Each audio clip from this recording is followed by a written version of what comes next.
Namaskaram, Sadhguru. I just want to know the basic difference of the way of Shiva and the way of Buddha. It's very easy to talk about Buddha's way because it's very logical. It's quite simple, actually. And it's very long drawn-out process. Generally, the methods that Gautama gave to people were always a question of a few lifetimes. You can clearly see this today. The Buddhists are always talking about this, particularly the Tibetan Buddhists, who are the best-known Buddhists in the world today for whatever political reasons.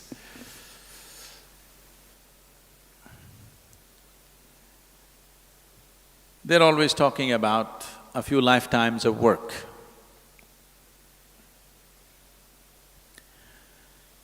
So if you have that kind of patience, that you're willing to work for a few lifetimes, Gautama's ways are very efficient, very logical, scientific, step-by-step process that one can take, because this is a path of awareness. The significance of walking the path of awareness is, there are milestones on the way which tell you, you come 1 mile, 2 miles, 10 miles, it tells you where you are. That is the most important aspect. That is, without too much trust or devotion, you can still grow. Because you have a method to hang on to, you just keep doing it, keep doing it, keep doing it. It clearly shows you that you're progressing. But with Shiva, there is no such guarantee. And he doesn't fix milestones. You don't know whether you're going forward or backward. But you're going somewhere, that's all you know. It's like falling into a bottomless pit. That sounds terrifying. I want you to understand this. A bottomless pit is the safest place to fall into.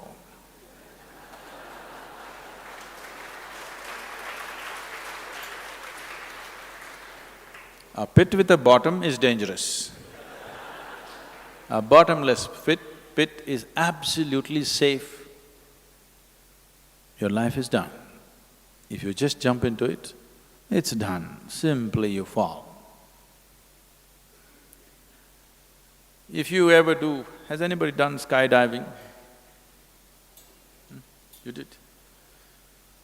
So, if you have a free fall, then if you do not open your parachute for a few thousand feet, you don't know whether you're going down or going up, nothing, it just feels like you're floating around and it's wonderful. Only when you look down, the damn planet is coming at you at a tremendous speed. If this planet is taken off, this is a great experience. Only if you look down, it's just coming at you at tremendous speed. That's the only problem. Falling is… don't understand the falling as a negative thing. Falling is a great thing. Did you ever fall in love? Only when you hit the bottom, then it gets bad. If you fell into your bottomless pit, then there is no problem. So Shiva is a bottomless pit. His methods are very different. But you cannot limit him that way because with 7 different disciples, the 7 Saptarishis, the celebrated rishis of the yore, he taught 7 basic ways in which a human being can explore his consciousness. From these 7, in multiples of 7, it went further, and 112 different ways he explored, and he said, this is all. There's a beautiful story no time for stories. So, he expounded 112 different ways as to how a human being can attain to his peak. And these 112 are the 112 chakras in the body. There are 114, but two of them are outside the physical body.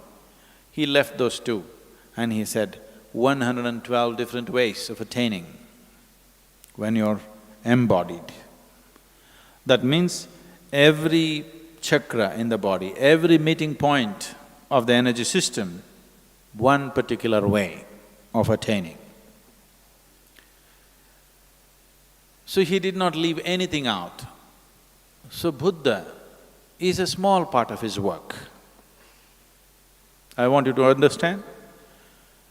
Gautama himself didn't go simply sit in the forest.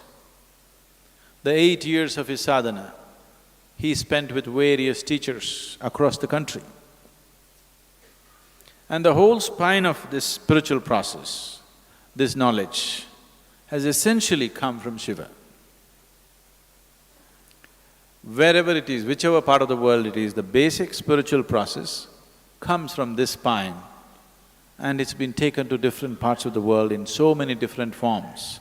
They look so different because these 112 different ways look absolutely different from one another. So what is the difference between Shiva and Buddha is not an appropriate question. Which aspect of Shiva did Buddha explore? He explored the path of awareness, which is one aspect. It's very unidimensional, but the significance of Gautama Buddha is, he's very scientific, clinical. He appeals to the logical mind. But he's like… He also said like this, many times he was an ascetic, he just sat, unmoving. But many times he was mad, dancing, drunk. He was in all kinds of states because he didn't limit himself to any particular dimension. He just explored every aspect of life. So what you call as Buddha's way is just one aspect of these 112 different ways. And so many others have brought so many other aspects, but individual ways. Of the 7 disciples, of the 7 Saptarishis, the one who walked south. South means anything south of Himalayas is south. I'm talking to all the Mumbai people. Anything south of Himalayas is south. So Agastya walked south. And he became particularly active beyond the Vindhya mountains. You know that story about Vindhya mountains bowing down to Agastya Muni and he never came back, so… You know that story? No. You must learn something about India. So particularly the Deccan Plateau, he spread himself in such a way, every human habitation in Deccan Plateau he touched. Wherever you see, you will hear something about Agastya Muni. And he started this action for rural rejuvenation. He did not leave a single human habitation. He brought spiritual process to everybody's life, the whole population. They say he lived over 4,000 years. We don't know how long he lived, but definitely his lifespan was not a normal span of life, it was extraordinarily long. When you just calculate the mileage that he covered, if you had put a speedometer on him and seen how many miles he covered, you could see it's an extraordinary length of time. We don't know whether it's 400 years or 4,000 years, people say it's 4,000. But definitely he lived very long and he touched every habitation and made sure a spiritual process became a living reality for them. We are still enjoying his work, I want you to know. the southern part of India, is still enjoying his work. A certain, without knowing why, a certain level of settled nature that you see is his work. Because he brought yoga into people's lives without a label, without a format, just like life process.